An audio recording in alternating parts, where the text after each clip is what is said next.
We've gone over a good amount of books at this point, and a good amount of those are different types of horror. We've done ergodic horror, splatterpunk, folktale-like historical fiction, and more. We haven't really gone over a really classic feeling horror novel though. One that feels like a return to form in horror, with a little bit of splatterpunk mixed in. If you haven't heard of splatterpunk, it is a genre of horror we've covered a lot on this channel, and it is a genre of horror that uses extreme themes, pushing the boundaries of true horror, subverting the genre norm of subtle and creepy horror in favor of extreme themes and violence. Often it can fall flat, but we've had a couple good ones we've reviewed as well. Recently we reviewed The Har by David Sodergren, and it is one of my more popular book reviews, and it wasn't that extreme by splatterpunk standards. In fact, in terms of the genre, it was really tame. That's not saying it was bad, in fact I loved it. However, people told me in the comments to read another book by him to have a more classic splatterpunk ghost story feel. And it really makes it a timeless feeling story. Almost like a classic 80s slasher with extreme themes, and I really like it. The book which we are going over today is called Maggie's Grave, one of Sodergren's more popular works. With good reason, as it's really good and it feels like a classical horror story with a splatterpunk twist. So if you like both 80s classic horror slashers like Friday the 13th or Halloween, as well as the splatterpunk genre, you'll probably like this. Finally, real quick before the video starts, if you don't know how we do things on the channel, it's pretty simple. First we go over an intro to the work, which we are doing right now. Then we go over the summary of the work, which is the bulk of the video. And then we go over the themes and the message of the work after the summary in the analysis. Finally, if you like this video, consider giving it a like. You can always unlike it and it helps the channel out a lot. But without stalling the intro any longer, let's get into David Sodergren's Maggie's Grave. October 4th, 1657. Maggie Wall watches over her cottage window as 6 men come up to her doorstep. They have come to kill her for being a witch. It was just one more way for them to feel powerful, she thinks. She would not get a fair trial. She would be thrown in the river, and if she floated, she was a witch, and if she drowned, she was innocent. Either way, she was dead. She knew she should have left this place days ago when she heard the first rumors spread around town that she was a witch, because she lectured a little boy who snuck onto her property. "She's a witch," the not-quite teenager told the people around town. She obviously wasn't.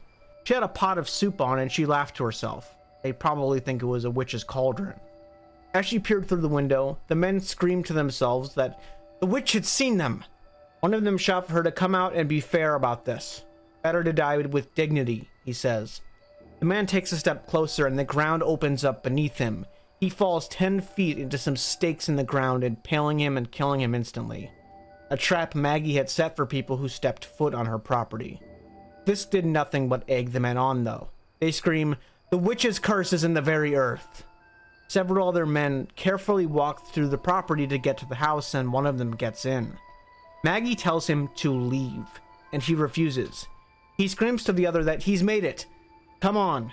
Maggie grabs the pot of boiling chicken soup and throws it in the man's face, scalding his very flesh and nearly melting it with the boiling broth. She saw the rest of the men outside and decided to play along. Maybe they would leave if she did. She screams out, "Leave or I will curse the very land." She wasn't a witch, but maybe if they were fearful enough, they'd leave. 2 more men make it to the cottage with crucifixes in their hand, and they tell her to pray for forgiveness, and she screams and she renounces their pitiful god as they catch her. They all scream at her in unison and tell her to look at her belly. Maggie was pregnant, you see, to a man whom she nursed back to health after he was drunk on the side of the road. Now that very same man was among this angry mob that wanted to kill her. One of the men who quickly grabbed her by her hair dug his fingers into her eyes and she screamed in terror and pain. They popped in her skull and she could no longer see anything. One of the men says, "The deed is done." She can no longer escape. Malone, the man who she'd laid with to conceive this baby, screamed out that this has to be an abomination of a child and they should kill it. A different one says, "But maybe the child is innocent unlike her."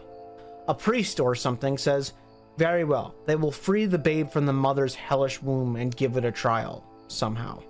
Maggie cries to Malone that it's his child. He cries back that she's a liar and a witch. The witch lies. She'd lie on the ground in a bloody mess, her mind crumbling around her. She knew this was the end. A curse upon this town and your children and your children's children, she screams. They all say, aha, she admits it. She cries out in her crumbling psyche that she gives herself over to Satan now. Curse this land and all who inhabit it. Then a cold metal something pierces her, and she loses life, and her final words are, a curse. October 4th, 2019. There wasn't a lot to do in the town of Auchinmullen, other than the 3 B's, of course. Booze, banging, and bowling. It was a small town in the Scottish Highlands with a grand total of 47 people to its name. There were only a few buildings that weren't residences in the town. There was the town hall, a bowling alley, a police station, but other than that, a bunch of abandoned businesses, and that's it. Ever since the sawmill closed down 6 years ago, people started leaving in droves. Although the town's decline is the last thing that Beth wanted to think about that night. Her and her 3 friends were bowling in Spring Heel Jack's bowling alley. And since they were the only teenagers left in Auchinmullen, Jack, a 40-year-old owner, let them do whatever they wanted due to them being the only customers in the bowling alley. Pretty much ever. They always hung out there, 7 days a week. Beth flipped through the jukebox and saw the song she lost her virginity to. She lost it to a boy named Grady, who was sitting not too far away. He had long hair and he didn't last long in bed, but he was a good guy. Mostly. She wondered if she would ever get out of this town. The closest town to this was Inverness, which was about 50 miles away. She thought about Jack, who was cleaning glasses watching the 4 teenagers, and wondered if she would turn out like him, growing old in this dead-end town and dying without seeing any of the world. Like Maggie Wall, she thought to herself.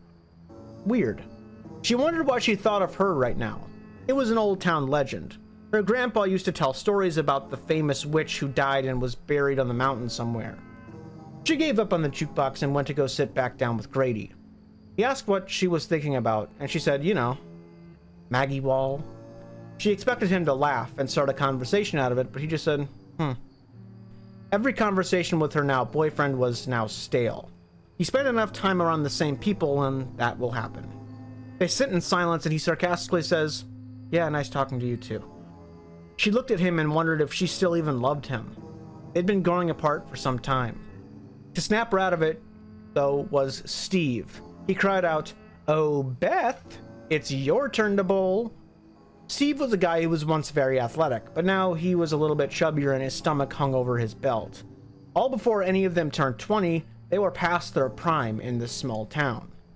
Under normal circumstances, none of them would even be friends. But when there's only 4 young adults in Auchinmullen, everyone tends to be friends. Beth got up and rolled 2 gutter balls in a row, and Steve just laughs at her lack of skill. Beth turned to her best friend of the group, Alice, a new teen mother. Beth asks how many beers she's had so far, and she says just 1. She already looked tired, though. Alice snarkily thought to herself that she better pace herself, or she'd be in bed by 8. This was the first night since Alice had her son, Eric, had been born and she'd gone out with her friends. Beth thought, yet again, they would all die in this little town. Beth was a talented artist, but she would never get to show her stuff due to the luck of the draw of being born in Auchinmullen. She turned to Alice and asked if motherhood was all it was cracked up to be. Alice says, yep, it's as every bit shitty as she thought it would be. Alice was a single teen mother at the age of 19.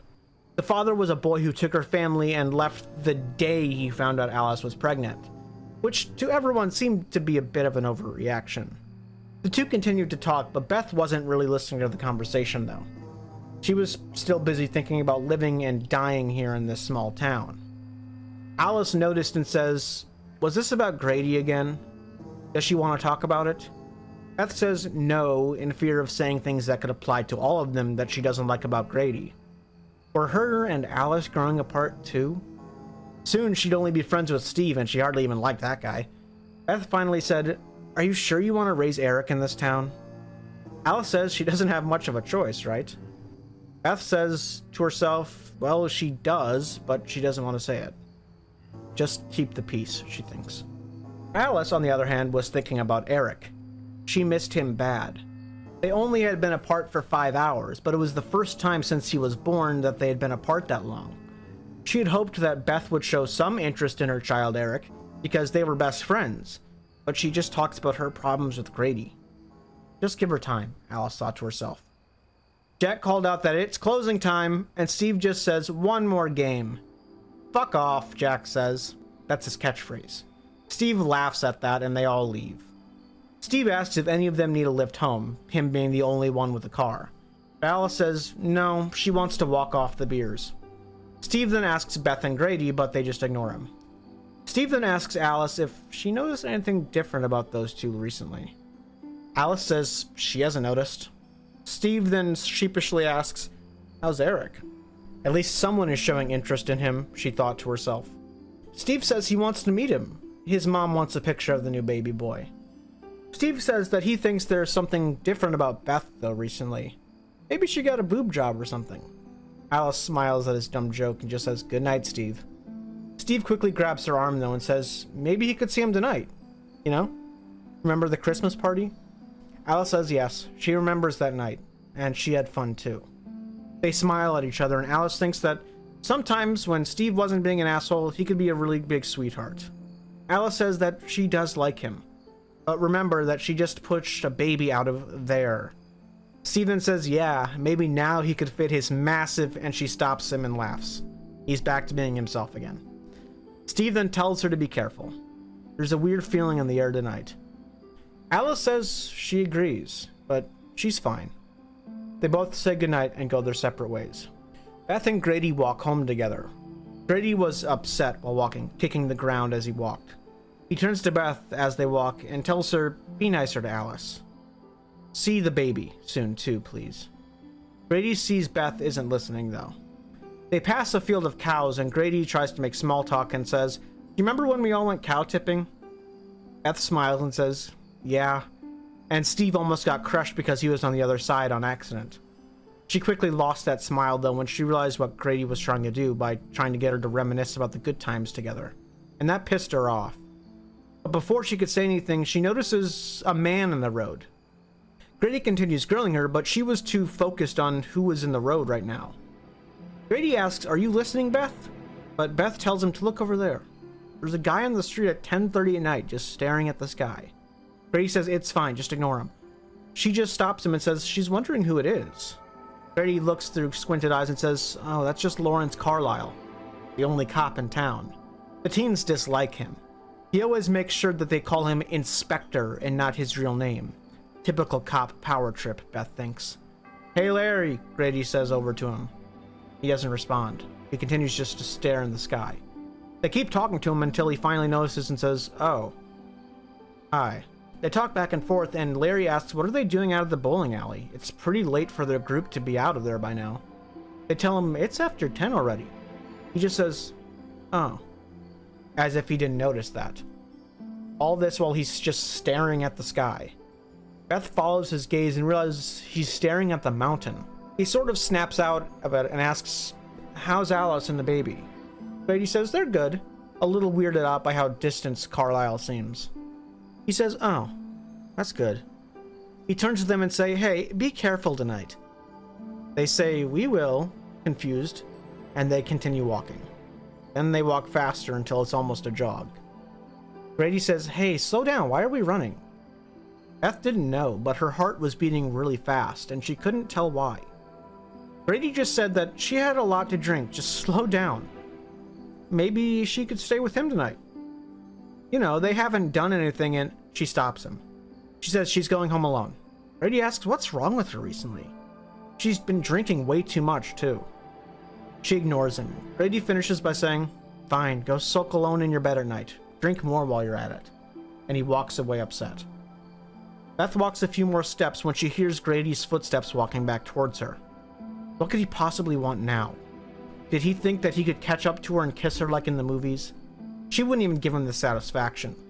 His steps got closer and closer, running now. A hand on her shoulder, and then she turns around and says, I told you!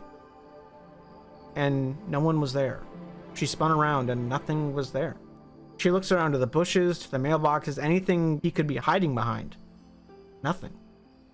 She knows she felt someone grab her shoulder and spin her, and she heard the footsteps running towards her.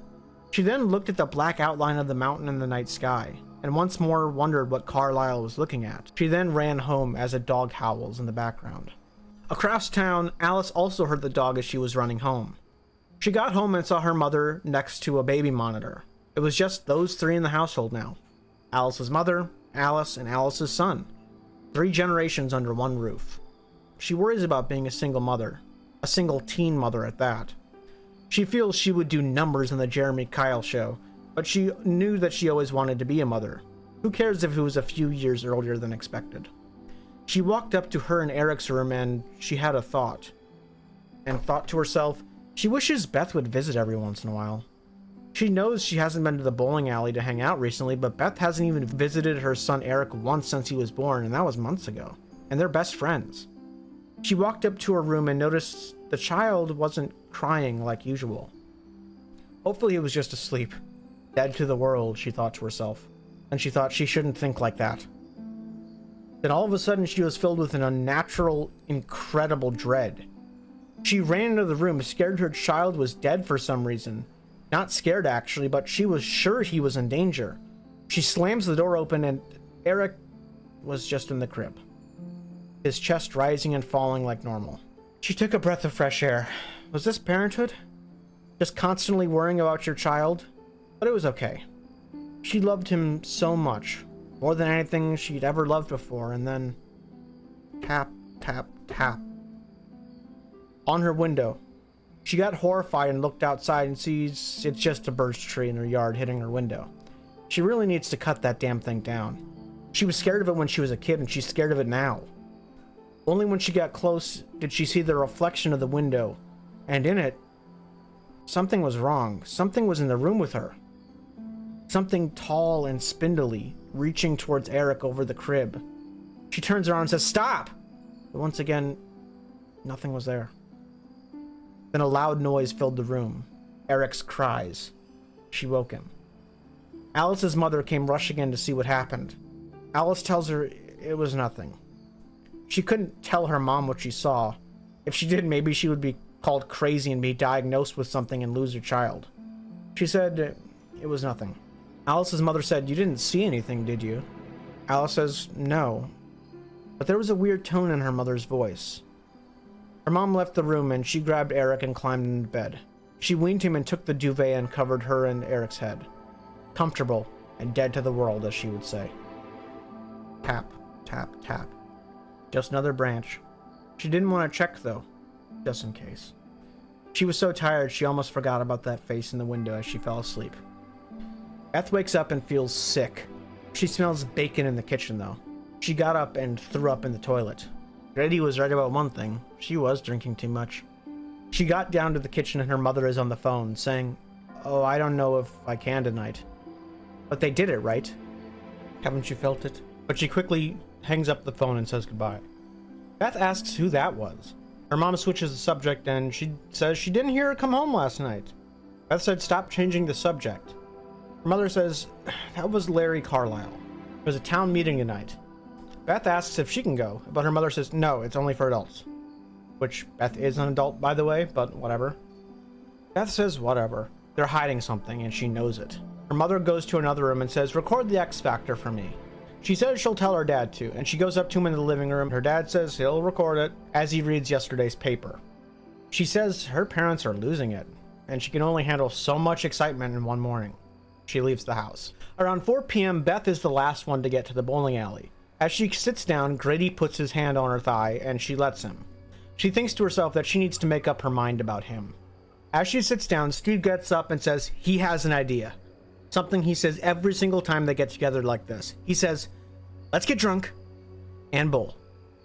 As he says this, "I Love Rock and Roll" by Joan Jett and the Blackhearts starts playing, and he inserts his own little lyrics into it instead of the usual ones, very poorly, mind you, and he says, "I love to get drunk and bowl, so put another 50 pence in the jukebox, Bethy," in a wrong key.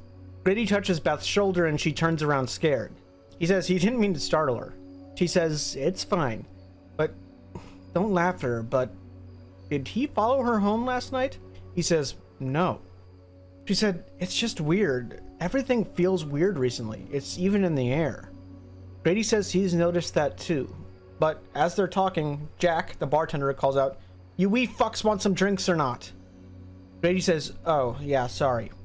They all grab their drinks and sit down. All to see Steve inputting their names on the bowling scorekeeping machine.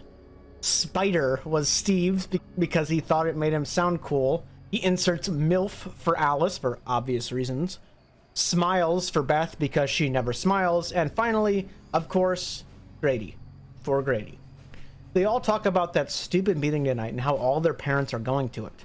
Alice says, yeah, even her mom's going too. She seems so off this morning about it. She almost dropped Eric while she was carrying him, Alice says. Steve, meanwhile, was staring into the distance after a strike. They all look where he's looking at to see an unfamiliar silhouette coming into the bowling alley. The fuck do I have to do to get a drink around here? An American accent. A beautiful red-headed woman walked in and walked up to the group. She asked, where the fuck is everyone? Grady shakes her hand immediately and Beth notices jealously. Grady says that everyone is either getting ready for the town meeting in town or is already in this bowling alley. The woman, who introduces herself as Courtney, says, oh, great, she's walked into Twin Peaks. Where's the drinks, though? Fuck off, Jack says in the distance. One of them asks this young adult woman, why is she in Auchinmullen? She says, well, she's hitchhiking. She had to stop here because someone she was hitchhiking with tried to feel her up, which she threatened him with a pocket knife and left the car. She asks why Jack hasn't gone to the town meeting if all the adults are there. Fuck off, Jack says. Courtney asks, does he say anything else? She then asks, what do the adults do at these town meetings? Have an orgy or something? They say that, hey, that's their parents they're talking about. And Courtney says, well, hey, parents need loving too. Alice agrees with her. And she says, oh, you're a mom? Who's the dad? She asks Alice while gesturing to Grady and Steve.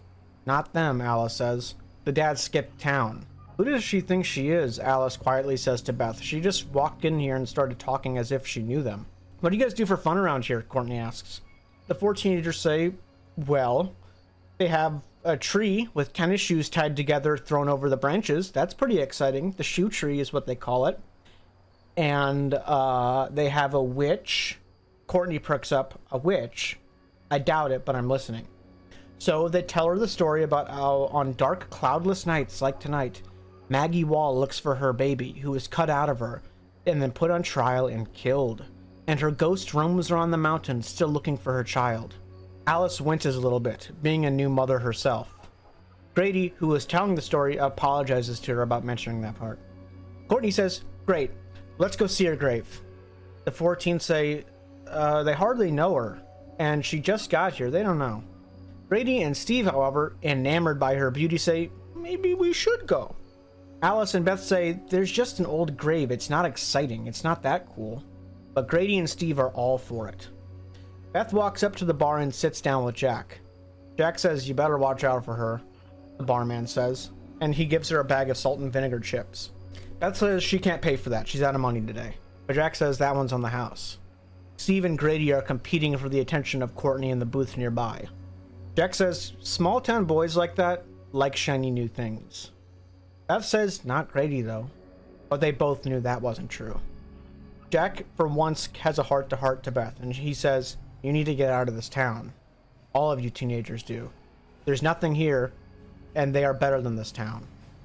Beth says she can't even remember the last time she laughed in this town. Jack says, watch out, because Grady is now slow dancing with Courtney. Beth felt jealousy for the first time then. Her and Grady were still together. Even if the relationship was about to be over any day now, they were still officially together. So why is Grady dancing with this new woman he just met? Just then, they stop, and everyone comes up to Beth. They all say they've decided without her. They're gonna go see Maggie's grave. Beth agrees, and they all go outside, and Alice says she's not coming. She wants to get home to Eric, but all of them have a good time. And the boys laugh and talk with Courtney in the distance. They are going in Steve's, quote, shaggin' wagon, a van with mattresses and a disco ball hanging from the ceiling. Beth says she hates Courtney, and Alice says, yeah, she knows. She then says, Courtney likes Grady, so be careful, Beth. Beth says, yeah, well, she can keep her grubby paws off him. Tomorrow, Beth promises they'll hang out proper. She swears. Beth, let's go, Steve yells. Beth shushes him, and Steve tries to start the engine, and it stalls. Nice one, Beth says. It's fucked up. This happens sometimes, Steve says. And Courtney says, like everything in this town, under her breath. Steve starts the engine again and gets it this time. They head up the mountain, and Steve points out where Maggie Wall used to live on this cabin, and the trail and stuff like that. He says they're gonna have to hike soon, though, because the trail doesn't go all the way to the grave by itself. Before they go, Alice waves goodbye, and the van left, and she started to walk home. She needed to feed Eric. She started walking and thinking to herself about her dad and how he died, and how Eric will also now have a father who's not in his life. Anything to get out of child support, Steve said, was the reason that the dad left.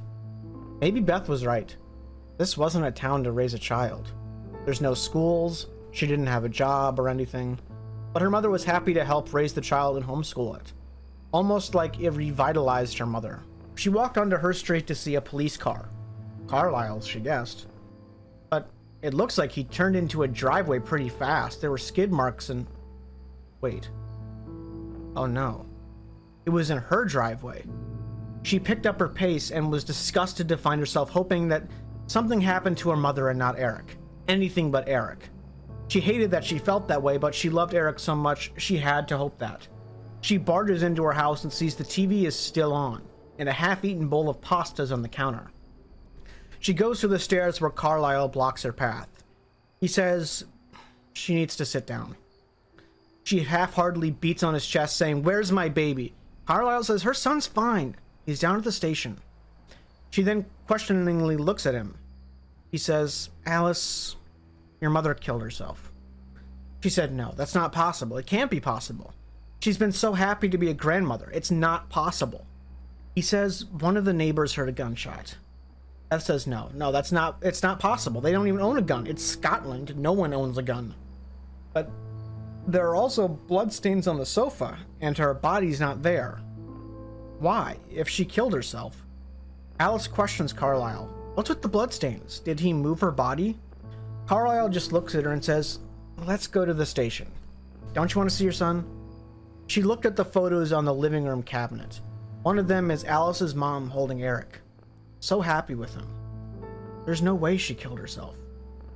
Alice broke left and got around Carlisle. He managed to grab her hood on her hoodie, but she shed it away like a layer of skin and rushed to the door. "Stop!" he yelled, rushing after her, but he's old and out of shape. Alice bashes through the door and sees her mother, with a bedsheet over her head, blood staining the sheet, a bullet hole. But further down, there was another wound, in her stomach. In her head, she thought she wasn't murdered. She turns around, and as she does, she says, "You killed her, Carlisle!" But before she could even finish that sentence, Carlisle hits her in the face with a nightstick, saying, "I had to." The other 4 teenagers get to the cabin and get out of the van. Courtney asks where the bathroom is around here, and Beth says, "Right next to the gift shop," sarcastically. Courtney says, "Nothing's even here." "Maybe to you," Beth says. She found herself disliking Courtney for many reasons, but not respecting the town and nature was one of them, which was weird, because Beth had also said some mean things about the town pretty recently. Make up your mind, she thinks to herself. Do you hate the town or love it? They all head down the path until they reach the cabin. Courtney says, "That's it?" Steve says the grave is behind the cabin. That's where the grave of the witch is. Courtney says she's cold. She tells them to build a fire. "Right away, Your Majesty," Beth thinks to herself. She wondered to herself where things went wrong with Grady. Is it that they don't communicate anymore, or what? Courtney looks at Steve and told her to warm him up. Her movements were cat-like and flirtatious. Steve and Courtney walk up towards the grave and make Grady and Beth start the fire. "See you guys later." Steve smiles slyly at them. Courtney says hopefully much later, and they walk off. They start the fire and make small talk until Grady says, "Wait, turn off the flashlight." Quickly. Beth had never heard him speak urgently like this. He points at the abandoned cabin and they both look. There in Maggie Wall's abandoned cabin, a lone candle flickered. Alice wakes up and she feels like she's at sea or something, swaying back and forth. She wakes up and notices she's in a car. She gets up and sees that she's in Carlisle's police car. She can only muster the words, "You hit me." He said, "Yeah." He didn't expect her to be home that early. Usually she's out a lot later at the bowling alley. The whole mess should have been cleaned up by the time she got home. Alice just breaks down and asks, why? Why would he do that? He slowly says, he didn't want to.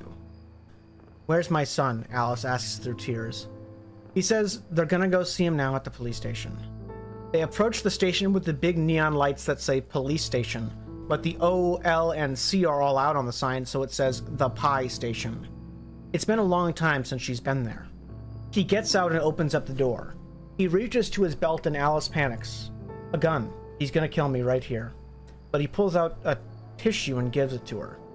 He says, Eric's in the police station. Don't do anything stupid like run. She's cuffed, so she couldn't get that far anyway, he says. You're a good lassie. Why did you have to... He stops. He says, just come with him, and she'll be able to hold Eric again soon. Alice puts her feet on the ground, leaving the car, and her head feels like it has a cartoonish lump on it. She promises Carlisle she won't run. And he says, okay. He grabs her wrist and leads her to the Pie Station. She thinks about Eric as they walk, and how she had dreams of him getting hurt or something sometimes. She loves him so much, and then an anxiety makes a pain like a twisting knife in her gut. She slips out of Carlisle's grip, and he says, you promised, as she does, but she screams out, help! Help! He killed my mom! Two people looked nearby, but they quickly looked away as if they didn't want to get involved. Carlisle grabbed her and pulled her over his shoulder like a fireman's carry. She gets in the door and fights him the whole time, but Carlisle's a big guy, and it's not a really fair fight. He puts her down in the lone cell. He goes up to her and says he doesn't want to hurt her. You could smell the pepperoni and black coffee on his breath. And this might be the hottest political take I've ever said on this channel, but black coffee goes with anything, even pizza. I'm not taking questions at this time. Where's Eric? Alice says to him. He says he knows that she has no reason to trust him, but he promises her that she'll see him tonight. Alice then asks meekly, why did he kill her mom? He says quietly, she knew the risks, and she couldn't go through with it. She got too attached. Alice asks, what does he mean? What couldn't she do? He says after a long pause and a swallow, she couldn't give up the baby. Steve walked with Courtney to the grave out back of the cabin. Steve hadn't had sex in a year, and he wasn't thinking about anything else as they walked there. He had his hand in her pants as they walked. It was completely silent and awkward walking there. So, you like trees? Steve said. They stopped. Courtney looked at him weirdly.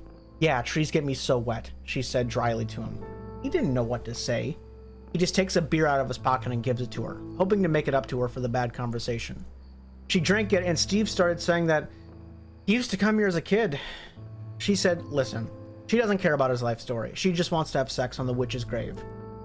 They get there, and Courtney for the first time looks excited and interested. Whoa, she said. A 12-foot wooden cross that says, Maggie Wall buried here as a witch, 1657. Courtney starts getting naked and says it's cold.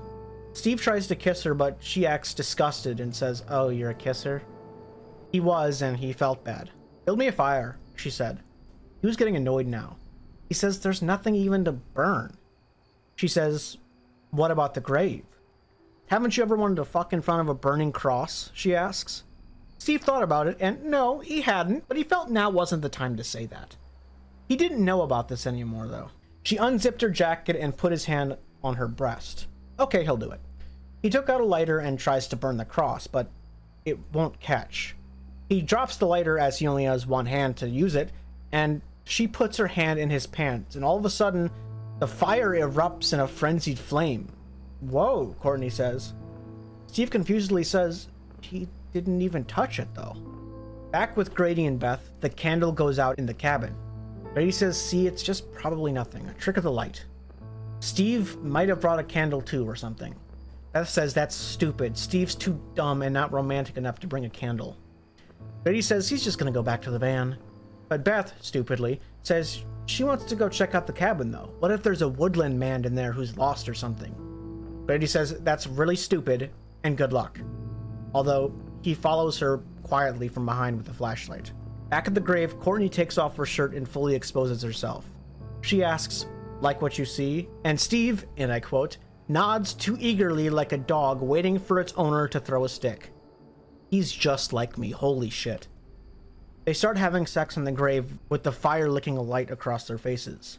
And for a second, Courtney looked like someone else. Beth started towards the cabin and she felt like a ghost hunter. This was so exciting. She went inside and looked around for the candle. Maybe it was nothing. She got to the doorway with Grady close behind, and she goes inside and it's illuminated by moonlight as there's no roof on the cabin. She asks Grady if he sees the candle. No response. She turns around and Grady's nowhere to be found. Where'd he go? All of a sudden, maybe the moon went behind the clouds. It became pitch black. She tripped over something on the floor. It felt like eggshells. She fell down to the ground and felt they were bones. Not only that, children's skulls. What the fuck? She freaked out because who wouldn't? Suddenly the candle flickered back on. Steve? Courtney? She blurts out. She tries to find a door to leave, but there was no door now. Where's the door? She looks around for another door and she finds one, but bangs ring out from the door. Come out, Maggie, we know you're in there. She stumbles back and they say it again. Come out, Maggie, for the sake of your soul. She starts to cry as she trips on another baby skull and looks for another door. She finds one and rips it open and there's just nothing. Just a black void. She couldn't even leave. Just then the other door breaks down and several men tackle her. They take rusty metal pliers and grab her tongue. Rip out her blasphemous tongue, they say. She felt sick and panicked. She cries and vomits as the instrument pulls at her tongue. One of the men says, "Wait, look, she's with child." Juxtaposed to this scene is back to Steve, who is picturing Boris Johnson to last longer. He has a stupid grin on his face because it's working. But he was going too fast. He wouldn't last that long. Don't you dare finish, Pete, Courtney says. Steve says his name's Steve, but continues anyway. She screams, "Call me Maggie," as they continue, but right as he's about to finish, Steve winces. Or she's mad. He finished without her. He says, no, he didn't. There's a sharp pain in his member. What? This wasn't normal, was it, he thinks. She tries to push him off, saying she'll finish herself off. Steve says he can't get off. He's stuck. Back with Beth, she is still having this vision, but it's all too real. She can feel her teeth banging against the metal instrument, which has her tongue. She carries the seed of the devil, a man yells. She can see several of them hovering over her body as they rip her clothes off. They say they need to cut the child out. They raise up a sword and put it above her privates, and Beth realizes this is it. She's gonna die in some time warp. They raise the sword and she waits for the pain, but nothing comes. She opens her eyes and she's back. Nothing's different. Meanwhile, Steve and Courtney are trying to get out of this predicament behind the cabin, where Steve pulls and pulls. It feels awful. He tries to grab his penis and pull, but it won't exit. It hurts bad. He is, how he likes to say, balls deep. He has a horrifying thought. What if he has to go to the hospital like this? That's embarrassing. He says he's going to try and pull again. He does and realizes he's crying because it hurts so bad. She says, get out of her this instant. He's crying. He feels like the skin is getting ripped off. It feels like it's caught on something. What is it? It feels like a slinky or something. It digs in deeper. He puts his fingers in her to try to get some leverage, and they argue, and Steve cries because it hurts so bad. He pulls and realizes something is digging in harder now. Only does he realize it's not a slinky, it's fingernails. He pulls, but Maggie Wall gripped tighter. Steve pulled and pulled, now with such force he felt like it was gonna rip off. It only gripped tighter. It feels like he was getting pulled into her vagina penis first. He rips, and a sharp, unbelievable pain rips through his body as he flies backwards with blood gushing all over his crotch. His cock was ripped off. He looks up as a hand reaches out from Courtney's vagina and blood squirts out, and it palms the ground. I imagine it looks like the curse-rotted Greatwood from Dark Souls 3. Then another hand comes out and splits Courtney right up to the belly button. Right as Steve's about to pass out from the pain and vomits, he sees a row of teeth appear from between the arms. In the cabin, Beth looks around. What just happened? She looks down to see there's no skulls, there's no men, there's nothing. Her clothes are still there. Grady? She calls out. Nothing. She runs her hands down her legs and her face. These were Maggie Walls' face and legs a second ago. She ran out and saw a light, finally. But it wasn't just a light, though. It was a fire. She ran up to it and sees Maggie Walls' grave cross on fire? That grave stood for almost 400 years, and now it's burning. Near the grave, Steve lay on the ground, dead. His penis ripped from his body and blood splurting out all over his groin. From the other side of the grave, another body, as a creature with 2 arms splitting a woman open was dragging itself out of her body. It was tall and spindly. Its skin was white and almost looked like the bark of a birch tree. Its neck was extremely elongated, and it had an almost comically big smile with teeth, and it moved unnaturally. If you want a visual, I imagine this thing looks like the Unknown from Dead by Daylight. Beth backs away from it, shaking her head, as if what she was seeing was not possible. The grave then was extinguished, and darkness took the area once again. In jail, Alice stirred. How could people stay in jail all their life? She's been here for an hour, and she feels like she's going crazy. She misses Eric like nothing else. She couldn't even imagine what happened to him. Had Carlisle already killed him? Just then she heard a woman's voice in the police station. It sounded like Beth's mom. Could it be? Eric, she cries out. Carlisle comes up and says, "Put this on," and throws a poorly made white dress into her cell. Carlisle says Beth's mom worked real hard on this all morning. It's a piece of junk, but it'll have to do. Carlisle says she'll get to see Eric soon. Just put on the dress and get ready. She puts it on and they go into the squad car. They look at the mountain and they see a bright yellow light on it. Won't be long now, Carlisle says. Shit, it's happening again, says. He puts her in the car and they get going. Back in Steve's van, Grady was alone and scared shitless. Where were any of them? There were 3 of them out there and he can't see any of them now. None of them had come back. He lost Beth, so he just walked back to the car. He thought to honk the horn. Maybe they would hear it and come back. He honked the horn and it made an almost comical sounding fart-like horn. He waited and waited and no one came. He then thought to turn on the radio. Maybe he could get it loud enough so they'll hear it. But it only picks up static. He then had a horrible thought.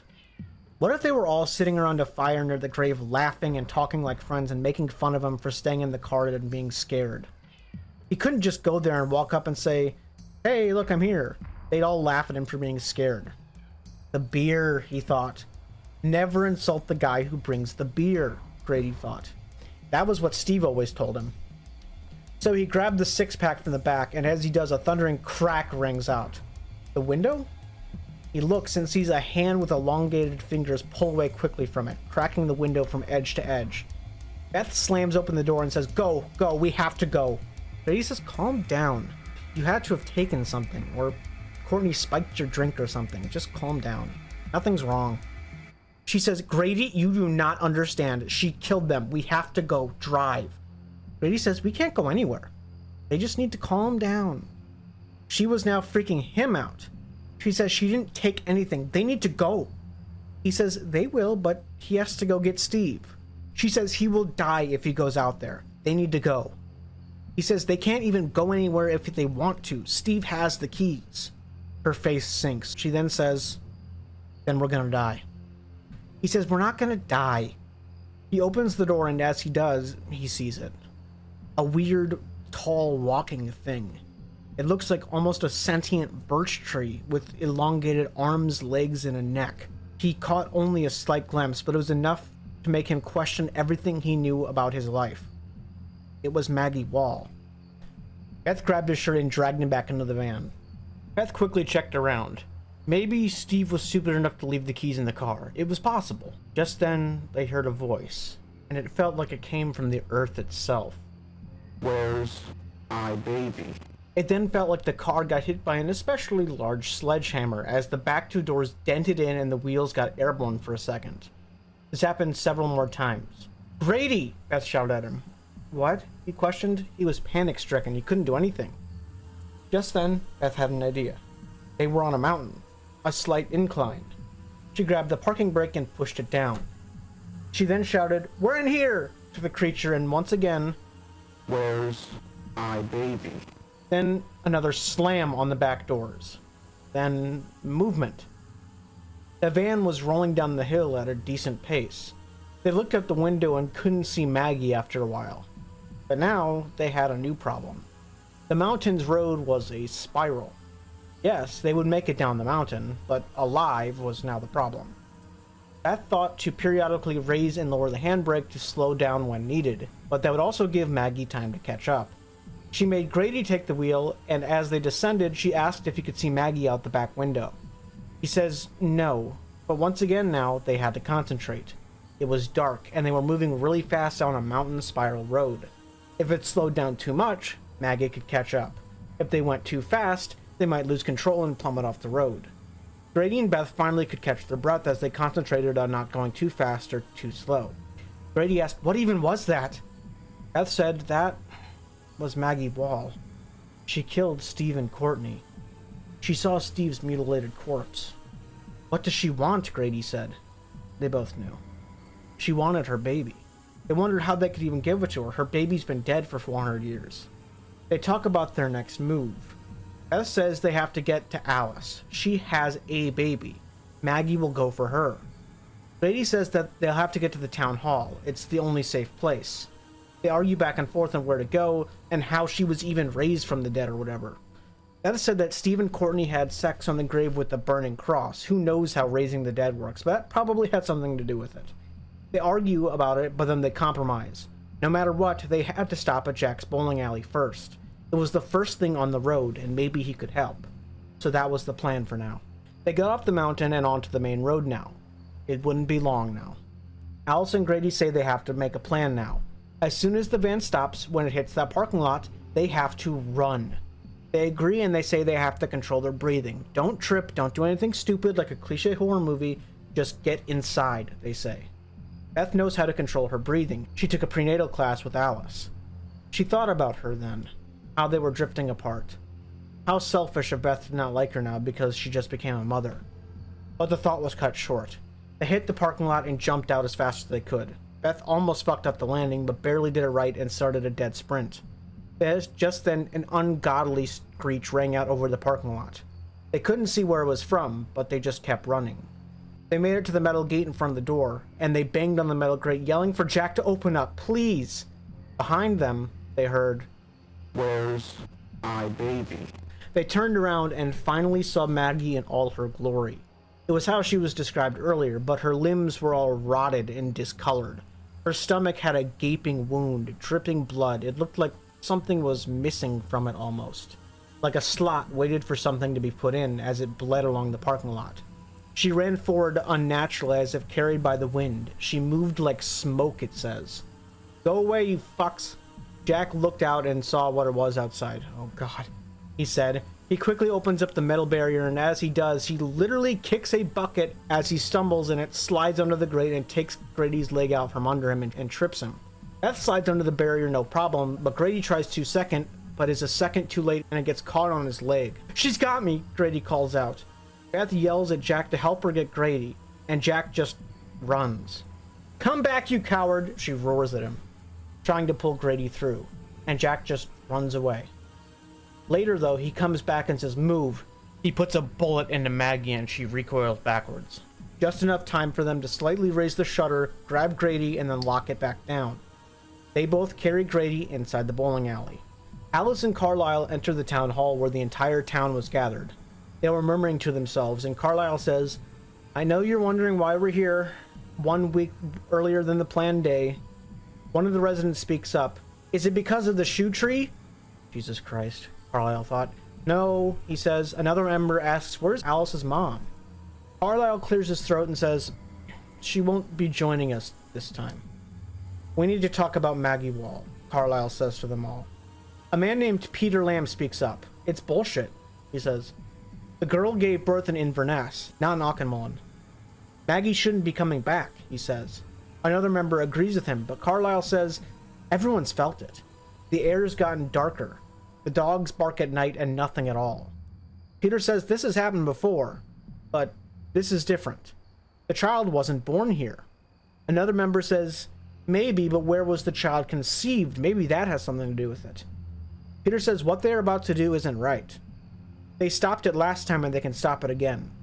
Carlisle says yes, they did stop it last time by performing the ritual. Peter says no, by killing a child, an innocent one. He won't be a part of it. Carlisle says fine, leave. Be careful though, locking his doors won't help. And he still is complacent. He did this last time too. Peter Lamb says whatever. The town and the child's blood are on Carlisle's hand, Peter says. He leaves the meeting and starts driving away. Another member of the town says, he's right. How did this happen? Carlisle says he doesn't know. He confirmed that Alice had sex and conceived the child outside of town and gave birth to him in Inverness, not in Auchinmullen. They all erupt. Why would you believe that whore? Someone says. Beth's mom agrees. Someone else says, oh, but Beth isn't innocent either. She hangs her clothes out to dry and everyone can see her naked all the time. She canoodles with the Grady boy. To which Grady's dad says, yeah, good for my son. They all fight over and over about who is having sex with whose children when Carlisle shouts to shut up. He then opens the curtains on stage and Alice sits behind them in a ceremonial white dress. If you have any questions for Alice, now's your chance before this is over, he says. The ritual is about to begin. A chunk of Grady's leg was hanging off of it. Beth grimaced as she looked at it. What were they gonna do? Jack looked at it too and frowned. Beth says he should have seen what it did to the car. Jack says, yeah, well, cars are supposed to do that when hit by incredible force, but that metal shutter will hold her. Somehow. They discuss what they're going to have to do. Beth says, well, they'll just call the police. Jack just laughs at them. What are they going to tell the Inverness police? A raised dead witch is on the way trying to kill people? Jack says he's dealt with Maggie once before. The police won't do anything. She'll tear them apart until she gets it. Alice's baby. Jack takes a breath and sits down. He says he's going to tell them about the last time Maggie Wall came back. But before that, we go back to the town meeting, where town members are shouting at Alice, calling her a whore and spitting at her, saying that if she didn't spread her legs, they all didn't have to die. All to this 19-year-old girl who didn't know any better. Carlisle stands by and says nothing. Alice begs for water, and at the very least, Carlisle grabs a cup and gives her some. He says calm down to her. It's all going to be over soon once she answers all the questions. Back at the bowling alley, Jack says Maggie has been doing this for centuries. Every time a new baby is born here in Auchinmullen, this happens after a while. Beth says there's no way that's true. There used to be tons of children in Auchinmullen. But Jack says yes, there was. But remember, there's no hospital in this town. Every single child that lived here was born in Inverness. The entire town has meetings, and whenever someone is pregnant, they would make sure to get the person giving birth to Inverness. Things all worked out until now. The last time this happened was 1989, and in 1985, Maggie came back and showed them what she was capable of. She will stop at nothing and kill anything or anyone in its way to get her child, where she will put the baby back in her stomach cavity and go back to her grave, killing the baby as well. She is a force of nature, unkillable. It sounds like a stupid horror movie, but it's real. They've tried everything in the past. Guns, burning, whatever. It's unstoppable. The love of a mother is unbreakable. After he's done drinking a little more, he says he'll call the police, because it's better than nothing, he guesses. But he says they should be completely safe here. Maggie wants Alice's baby, not them. They just have to wait it out until nature takes its course. But there's cameras outside, and they can at least watch her until she leaves. And she will leave, because they don't have a child. So sit down and wait for dawn. Back at the town hall, older men and women yell at Alice, calling her a whore, saying she had to have conceived the child here. She had to have. Steve's father says that last year Alice and Steve had sex at a Christmas party. He heard them. Alice cries. She can't discuss her sex life in front of all these people. She just lost her mother. She's about to die and lose her child. Does she have to defile her dignity as well? She cries out, no, she didn't have sex with Steve. He went down on her, but that's all. She promises. Liar, they all call out. Liar, Steve's mom calls out. Carlisle comes up to her and says he's truly sorry. Ethan turns back to the crowd and asks for a vote. Even though how this happened isn't known, this is the only child in town right now. It can't be anyone else. Carlisle asks to raise your hand if they think that they should go through the ritual. When the vote was over, they didn't even have to count. The entire room had their hands raised. Carlisle turns to Alice and apologizes. He didn't want this to happen. If her mother gave up the baby, they could have staged it as an accident. Alice would be home right now, grieving for the sudden loss of her child. He is so sorry it's come to this. She begs, please don't hurt him. Carlisle has a single teardrop. I'm sorry, sweetheart, it's too late. Back at the bowling alley, Jack tells the story about how in 1985, there was a child, and they were not ready for its conception. Maggie got into an entire street and decimated it. It looked like the Black Plague came back and wiped everybody out. He said once again it happened in 1989, but that time they were ready. They performed a ritual and, well, they sacrificed the baby. To no one in particular, but the child died and Maggie stopped. They look at the cameras outside in the bowling alley. She was still out there. Jack says she'll leave, don't worry. Beth asks if they have a first aid kit for Grady at least. He says no, but he has some duct tape. It's not good, but it's better than nothing. Beth asks him to grab it and he says fuck off. Beth smiles. His catchphrase. For a moment, it seemed like everything was back to normal. Beth went up to Grady with the duct tape. She gave him some whiskey and a big painkiller, and he was delirious due to the pain in whiskey. She tells him, this is gonna hurt like hell. He replies with a simple, She grabs the flap of skin and puts it back to where it should be. But she wasn't a doctor, she didn't know how this was gonna heal. She wraps the duct tape around it, and when she's done, she admired her handiwork. He looked like a cyborg with a metal leg. She looked at him and stroked his hair. She guesses she would always love him in some way, even if they weren't together anymore. He was her first love. Jack says he's gonna go take a shit, and he goes to the bathroom. She hears him struggling and moaning in there. Must be a big shit, she thinks. She turns on the jukebox, which normally drowns out his grunting. She danced like no one was watching to the music for a moment and forgot all about Maggie Wall. When the moment was over, she went to the bar to go fix herself a drink. She looked at the cameras and sees finally, Maggie's gone. Good. But something's wrong. The trail of blood from her isn't leading away from the bowling alley, but directly to a wall. To a pipe. She sees a tendril or a finger or something disappear up the pipe. Dear God, she's in there. Jack sat on the toilet. He thought about how the kid should have been told this so long ago. But they figured A, it would never happen again, and B, they wouldn't even believe him if he told them. A little water splashed up the toilet and wetted his ass. Fuck's sake, he says. There's a witch outside and now he has to plunge a toilet? Great. Then, what the fuck?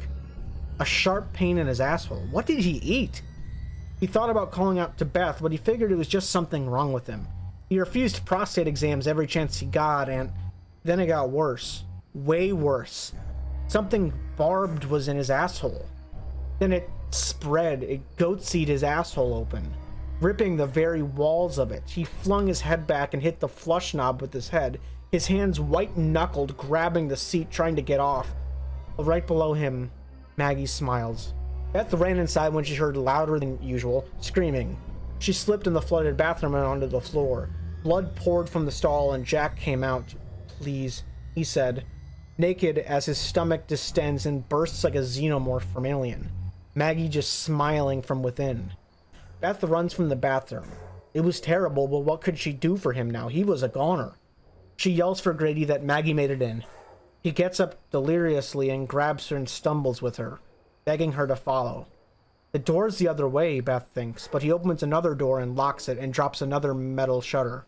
They're in a supply garage. A van sticks out with a garage door. Jack used to deliver groceries with this van, but now he's gone. They get in the van and look for the keys. Jack isn't smart enough to not leave them in the ignition. They look around over and over, nothing. Grady is in the driving seat. Which, by the way, dumbest idea I've heard all book. Worse than burning the grave of the witch.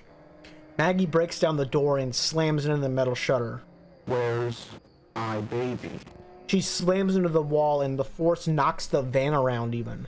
The keys fall from the visor and Grady inserts them into the ignition and floors it backwards, getting out of the garage and escaping onto the main road. The only thing they hear as they drive is the blood-curdling voice. Where's my baby? Alice sat in the chair and watched all the townsfolk clear everything from the room and put down yoga mats.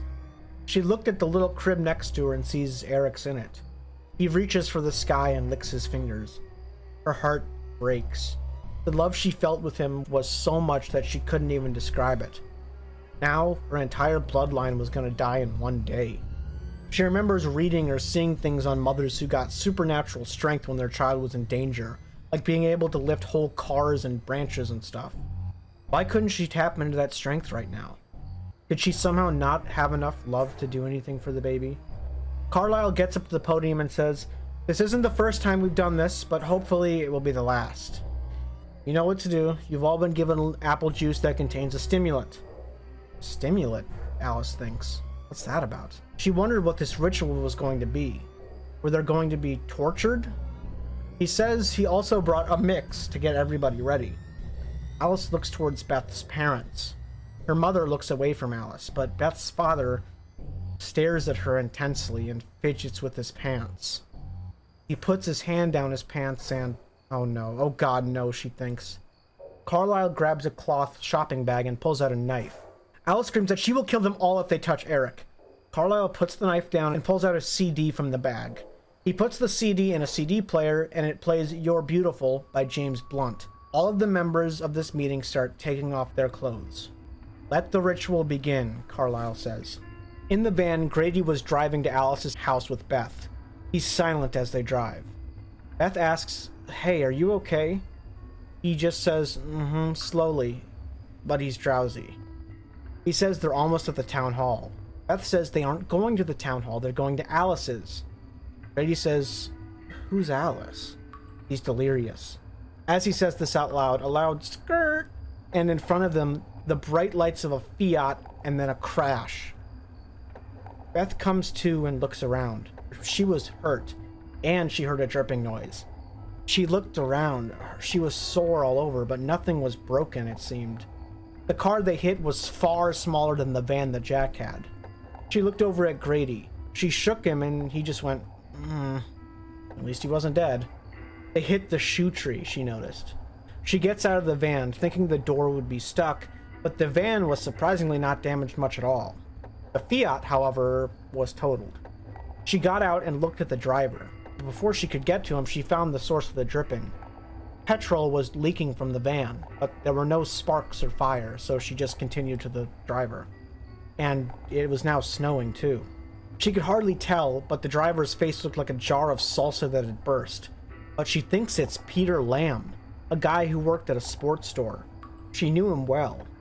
She cried. How much could she cry in one night, she thought to herself. They just murdered a man here. They're no better than the townspeople. But then all of a sudden, the broken face of the man breathes loudly, his teeth embedded to his lips. He says, "Going too fast," but through a broken voice that sounds like, "Yo asked." She apologizes over and over, but the man looks down the street. "Aye?" Beth cries that she can't understand him. "Aye?"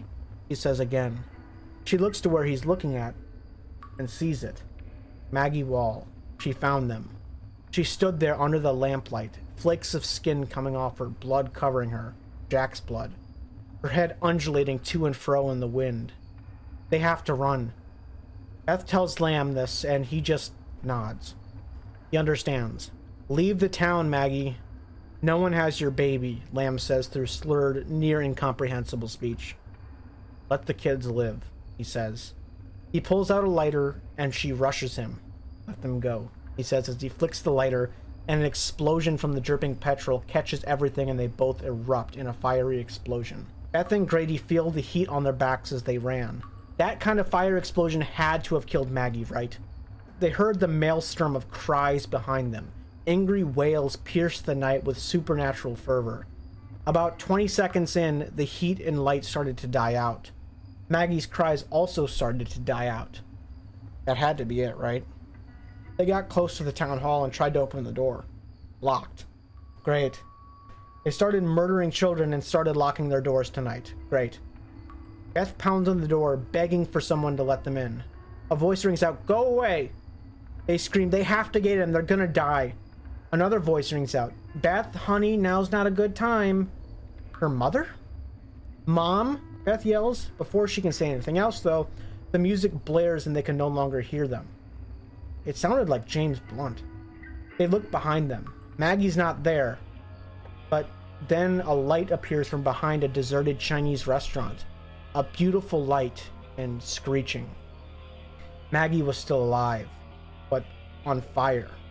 So close that Beth can feel the heat from the flames. 50 meters away, then 40, then 30, closer and closer, so close. The heat from the flames was unbearable now.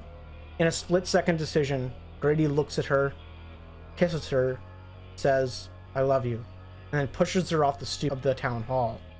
Maggie jumped towards them and then jumps through Grady.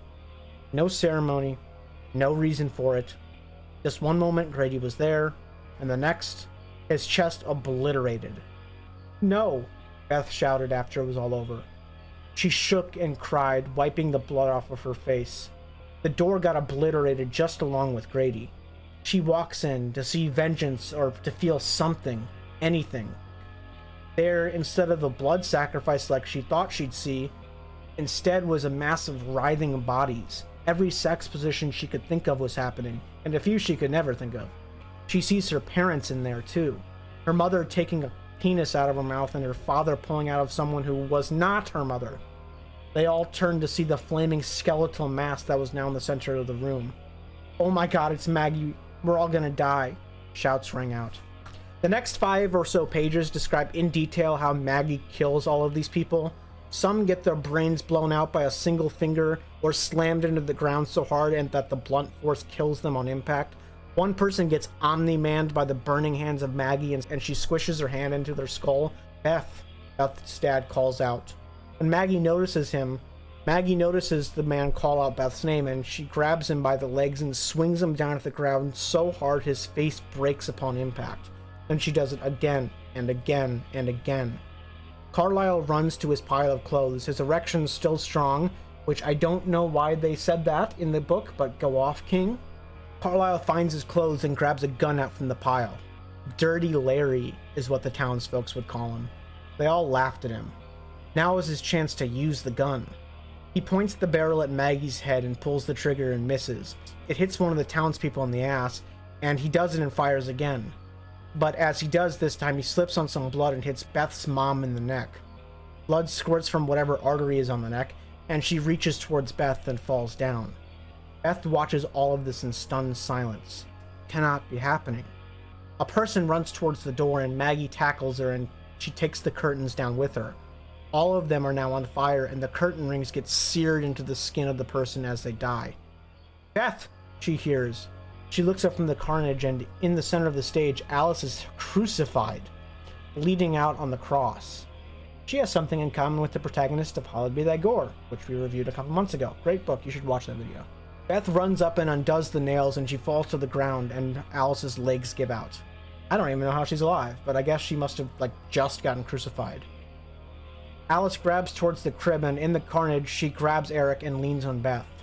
As they do, Maggie turns around, her neck 180 degrees like an owl, and says, "My baby." Carlisle looks over the carnage. It looked like nearly everybody was dead. He looks over the town and his resolve hardens. Maggie killed the town. It's all over anyway. But goddammit, he's gonna save this baby now if he can. He grabs his gun and thinks, dirty fucking Larry. He's gonna kill this witch. He sees Maggie again, and as she's hissing out words, he pulls the trigger. Again and again. He says, "The baby wasn't born here, Maggie. It's not yours." Maggie rushes him and puts her hands on his head and starts to slice into his head with razor-sharp nails. "Oh, my babies," she says. He looks over as his face is getting skinned to see Beth and Alice barely limping off stage and out the door. Good. There's still hope for them, he thinks. He looks at her as she's grabbing into his chest and he says, "What are you waiting for, you crusty old bitch?" And then Maggie grabs his heart and yanks it out of his chest, leaving the man limp and dead. Alice and Beth limp out of town hall, passing a man whose burning guts were spilling on the floor as he dragged himself across the tarmac. It was now fully snowing, and they find Beth's parents' Nissan with the keys inside. They were nothing if not predictable. She thought for a second that they're gone now. So is Grady and Steve. So much death in one night. She tells Alice that, and she just nods. Beth then asks the hard question. Do you ever regret giving your parents a hard time? Alice didn't know. But she knows she doesn't regret having Eric. He's a part of her now. They talk about how maybe if they get out of town, they can make it. Maybe she won't follow beyond the borders. They start arguing about how they weren't friends anymore. As if now was the time to say that, by the way. And they drive past the town sign saying, "Welcome to Auchenmullen."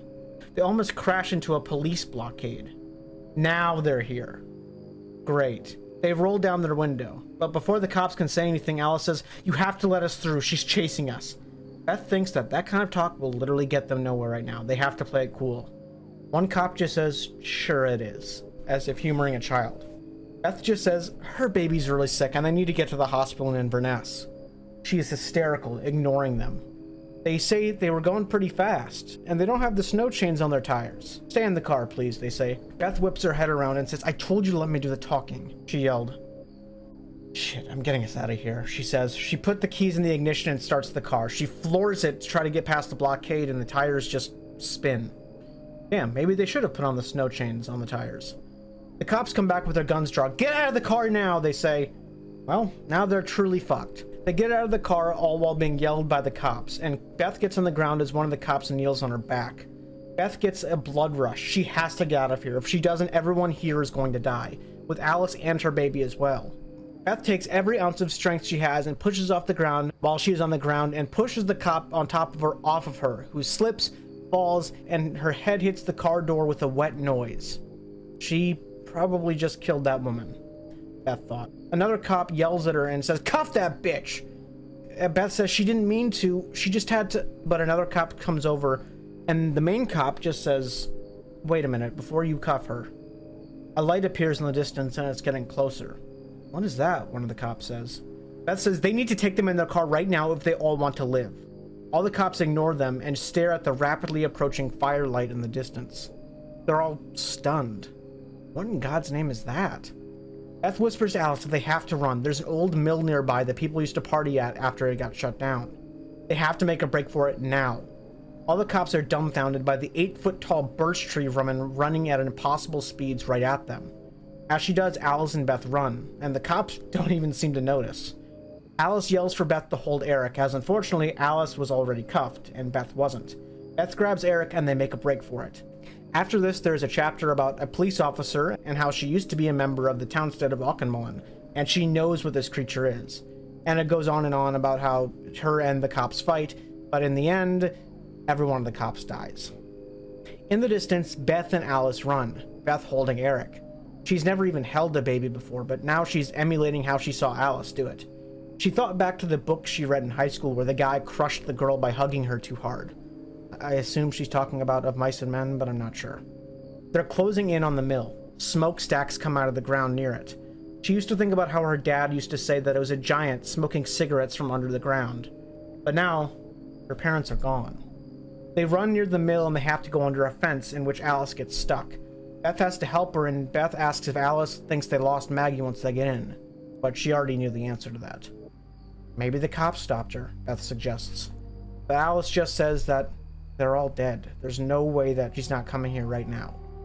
They get in and Eric just cries as they lean on a wall. "Why won't he stop crying?" Beth says. Alice says he's hungry. "Now?" Beth says. "Help me feed my son," Alice says. "It's gonna be the last time." Beth cringes and helps take off Alice's bra. Beth tries not to look and make small talk.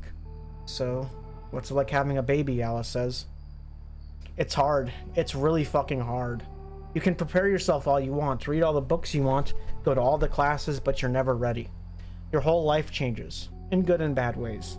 But after a while, you realize the shit you were afraid of is mostly trivial. That's not the worst, though. The real bad stuff is all the new worries. Like, why is he crying again? And if he's not, you think, why is he not crying? Is everything okay? Is he breathing? But then there are good things. I can look at him and hold his little hand in mine. And I know I created that. He's a part of me, and eventually he'll grow up to be embarrassed by me and probably eventually hate me.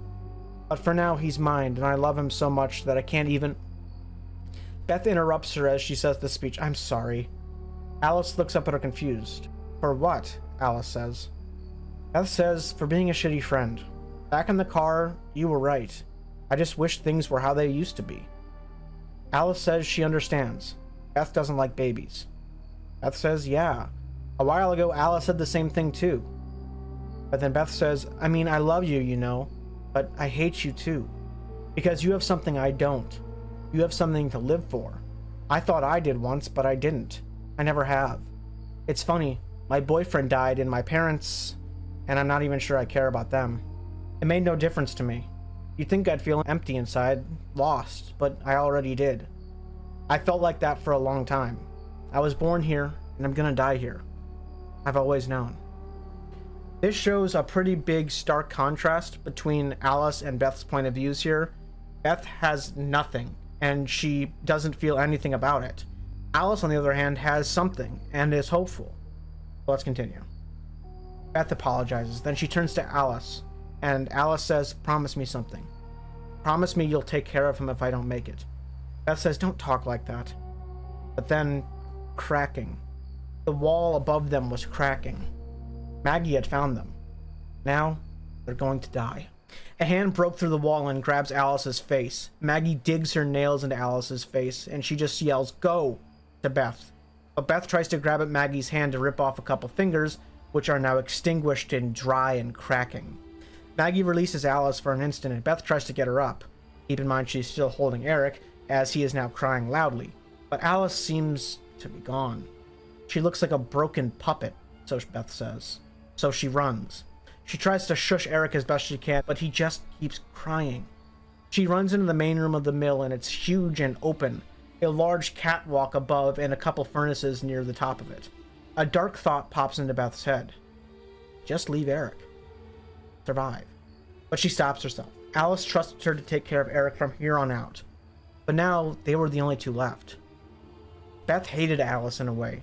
She couldn't even take care of herself. Now she has to take care of Eric for the rest of her life. She hears Maggie rushing into the room.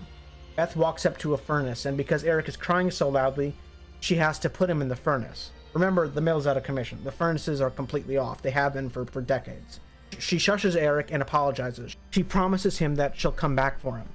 Beth whipped around and saw Maggie enter the room. My baby.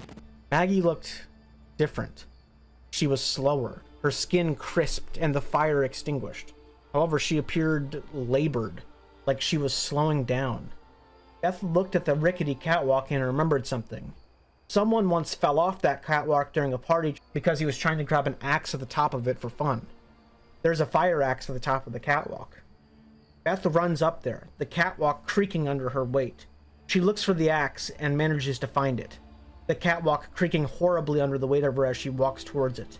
Maggie runs up the catwalk as well. Give me my baby. She looked horrible. Her wretched smile looked tired. Beth grabbed the catwalk railing and it broke off and dropped 30 feet below. Beth panicked and looked at Maggie, the catwalk creaking under both their weight. Maggie rushes her, and as she does, Beth talks to her as she reaches for the axe. Beth says she knows. She gets it. It's not Maggie's fault. Beth saw what the townspeople did to her, literally in a vision. Felt it, even. It wasn't Maggie's fault. Maggie was just a mother, not a witch. Hunted. Just like Alice. But that baby is Alice's, not hers. Mine. All mine. Maggie lunges at Beth, but this didn't seem like the same witch that chased them murderously fast earlier. She was slow. It seemed like it took great effort for her to reach at her, and Beth brought down the axe upon her hand. It popped off like a branch. She then takes the axe out and brings it down on her neck. You can't have him! Maggie's foot then breaks the catwalk and it drags her leg down a little bit, stunning her. Beth then brings the axe down right onto Maggie's head, her spongy brain spilling out. A beam comes down from above them and crushes the catwalk. Beth and Maggie fall off the catwalk 30 feet. It feels like it was in slow motion, but Beth had thought she won. She did her friend proud. She landed on the ground and snapped her leg bone through the skin and passed out. She woke up and stared through the hole in the ceiling. The night was really beautiful, and it was breaking now. Snow fell down upon her and Maggie's body. A fountain of old dark blood spilled out of Maggie, and then, like all things, the blood stopped. The dawn broke and Beth tries to get up, her bones sticking through the skin and her foot facing the wrong direction. She sat up alive somehow, and she looks at Maggie's body. She cried over her. It wasn't Maggie's fault. It was the people of Auchenmullen 400 years ago. Perhaps Beth was even a descendant of one of them. Maggie looked dry, her skin black like a frostbitten limb. Beth had expected her body to be grabbed by demonic hands and be dragged to hell, or for it to just disappear in a cloud of smoke. But no. It just sat in the snow like a tree felled in the winter. Beth grabbed the axe and dragged herself up and limped upon it towards the furnace. She had to get Eric. She felt no pain, though. She felt nothing. Everyone she knew and loved was gone. Grady, her parents, Alice, even Steve. She bent down and kissed the head of Maggie, for some reason, and then looks at the furnace. The door was open. That was weird. She could have sworn she closed Eric in there. My baby. Did she just imagine that voice? She must have. She wonders how much death could have been prevented if Alice just gave up that baby. Beth thinks to herself, yes, Maggie, your baby. She thought about it. Dozens of people dead because of Eric. He had robbed her of everything she loved. Was Eric's one life worth dozens of others? To Alice, yes. But to Beth, he had just robbed her of her entire life. And now she had to take care of Eric as he grew up. Almost like a bad joke from beyond the grave from Alice. She gets up to the furnace and looks inside. Eric is gone. Huh? A hand grabs Beth's shoulder. She turns around expecting to see Maggie, but she sees Alice and Eric alive. Though despite seeing this, she wishes it was Maggie. She felt worse knowing it was Alice and she was alive. Worse than that, she feels resentment towards Alice. All she cared about was her baby. Beth's life meant nothing to Alice, she thinks. The entire town's life meant nothing to Alice, all for her baby. Beth felt used. Alice just says, thank you. You saved him through labored breaths and her cheeks being ripped open. Beth stops her. She should feel happy. They're all alive. One big happy family, right? Alice looks towards Maggie's body. Is she dead? Alice asks. Beth laughs. Probably not. Her bones start creaking, her blood unfreezing. Alice looks and sees this, and she shoves Eric back to Beth. You have to take Eric and go, Alice says to Beth. How on earth could she say that to her, Beth thinks. She expected her to go head to head with Maggie again on a broken leg. Her life meant nothing to Alice. She couldn't do it. Beth just shakes her head. Alice begs, please. Beth thought to herself, she has to do it. She should have done this a long time ago. Beth says to Alice, don't you see? What more do you want from me? Just give her the baby. Give her her baby. Maggie's face raises from the snow and smiles and cracks, facing towards them. Beth grabs Eric. Give her her baby, you selfish bitch. Give her her baby or I'll kill you. Beth screams at Alice. Beth then grabs at Alice's head and, in her weak state, Beth slams Alice's head into the floor several times until she stops moving. Not dead, but close. It's just one baby, you selfish bitch. She grabs Eric and Maggie advances towards them slowly. She looked fully healed, like she just got out of the grave from the night before. Maggie slowly walks up to them both, and Beth takes Eric and gives it to Maggie. There's your baby. Take it and leave us alone and let us live. Maggie's smile, a crooked smile, and looks at Eric. Her tongue licking her lips, maggots crawl all over her dead skin. Then all of a sudden, her smile fades. Not my baby. What? Beth said, what do you mean? That's your baby right there, you dumb bitch. Maggie takes Eric and gently puts him on the ground and shushes his crying with the delicate touch of a mother. Not mine. You have it. What? Beth forgot about her leg in that moment and puts weight on it, and she falls to the ground. Maggie grabs Beth's neck and lifts her, takes her hand, and in one fell swoop sticks her claws into Beth's stomach and pulls out a little fleshy thing. Maggie takes that thing and puts it in her own stomach and smiles. Beth had been pregnant with Grady's child this whole time. As Beth lay dying on the floor, she looks at Alice, who was smiling at her. In one night, Auchinmullen was wiped from the face of the earth. 2 more squads of police came to investigate the one squad that was wiped out and check on the town. The entire town hall was dead. Everyone in there dead. The only survivors, a badly disfigured woman and a hypothermia-ridden baby. They were taken to the hospital and both survived. No one knows what happened to Auchinmullen. Alice gave an explanation to the police, but they believed it was a trauma-induced hallucination. Perhaps there had been a mass suicide or mass hysteria where they all killed each other. No one knew the fate of the town but Alice, who now lives in Glasgow with her child. The morning it all ended, Maggie walked up back to the mountain. No one saw her and no one cared. But she went back to her cabin, her pot of soup still on, her child crying in her stomach. He was hungry. That's it. That's Maggie's Grave. I really like this story. Not as much as the horror, but I still think it's really good. And that's weird because I really didn't like it at first, but it grew on me the more I thought about it. It gives a very classic ghost story vibe. And I don't know why, but it gives me huge Until Dawn vibes if you've played that game. The themes and message of the book aren't too hard to figure out, but let's go over them anyway. Let's analyze Maggie's Grave. The first thing is motherhood. Now, believe it or not, I am not a mother. I'm not even a parent. So my analysis might fall a bit flat here. But I believe, from what I've heard, motherhood is a feeling like no other. Having a human come out of you that you are a part of and that is a part of you is a bond that is unbreakable. Both Maggie and Alice do monstrous and wonderful things for their child. The survival of Alice is commendable, going through all of that and surviving, just like Beth did, only in the end Alice had Eric, and she survived just for her child when Beth and everybody else gave up and broke their values when facing unspeakable horrors. However, in addition to Alice, Maggie also falls into this category. Without even knowing her child, she broke the laws of nature and revives to find a child whenever one is born. Her child. The unstoppable force that she is a direct force of love. The love of a mother that can be used for great power and great destruction. Now, we're going to continue the analysis, but before that I want to pose a hypothetical. Obviously, the baby Maggie wanted was not Eric, but for the sake of argument, let's say it was.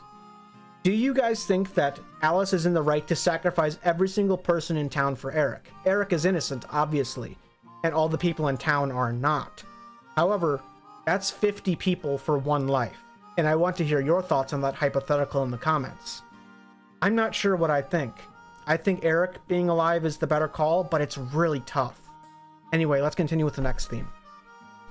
The next one is historical injustice against those who do not deserve it. In this case, Maggie Wall. She was a woman who tried to defy the times of the witch hunts, and was killed for it. She never got justice. However, eventually, justice will enact itself, one way or another. In this case, a supernatural homicidal witch, but you know, in general, karma happens. Okay, somehow it always comes back to this theme in every single work I cover somehow, and that is the cycle of abuse. The guilt of the death of Maggie Wall is passed down through generations. The abuse they gave out to the innocent woman was paid back tenfold, hundredfold, probably thousandfold, and the cycle was never broken. Even in the end, it claims the main character, Beth, trying to break one injustice with another by giving up Eric. The sacrifice of one innocent life would not break the cycle.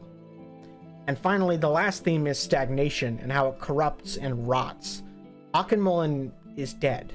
The town as a community, even before the book started, was dead. People leave to get away from it, but it rots those who remain and stay stagnant. Stagnation is something Beth tries to break, and in the end, conforms to that stagnation and dies for it. That's about it, though. After the book is over, the author actually shows that the grave of Maggie Wall is a real place, and although it probably isn't supernatural, the whole book is based on this dead woman's grave, and I think that's pretty neat. I really do love this book, and I don't know where I would place it in my extreme book club ranking, and I might make a tier list of all the books I've covered one day, but I need to cover a lot more before I do that. I truly do love you all, and I appreciate you guys supporting my dumb little dreams. You make all the difference to me in this world, and you are all wonderful. I will see you in the next video. Bye.